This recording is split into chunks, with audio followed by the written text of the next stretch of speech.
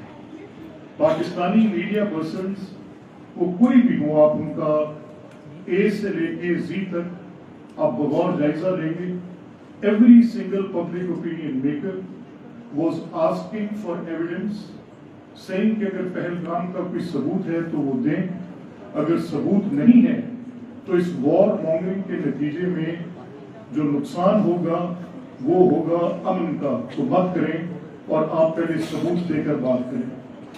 میرے مشاہدے میں آیا وہ چند دن بڑے کروشل تھے.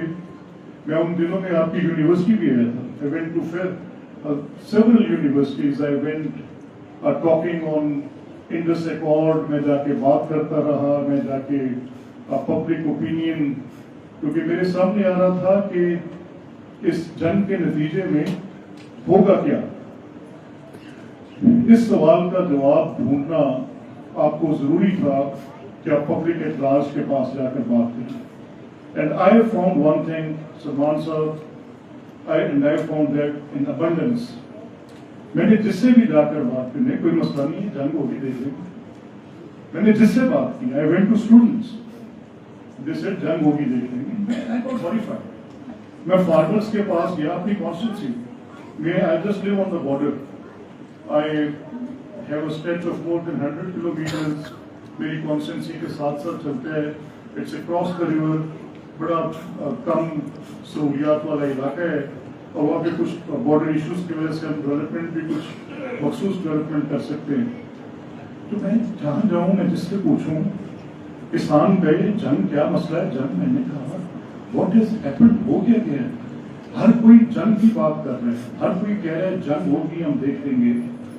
اگر یہ ایک بام یہاں پہ پھٹتا ہے, کہ کل آئی ایک مرکز میں بم پھٹا ہے, 12 لوگ مر گئے ہیں, میں نے ان پہ افسوس کیا ہے, مذمت میں نے سنی ہے, بدلہ لینے کی باتیں سنی ہیں, لیکن وہ جو 12 لوگ جن کے گھروں میں یہ لاشیں نہیں ہیں, ان کی کیا سوچ ہوگی. بٹ اینی ویز, کہ جنگ ہوگی ہم دیکھ لیں گے, ٹھیک ہے.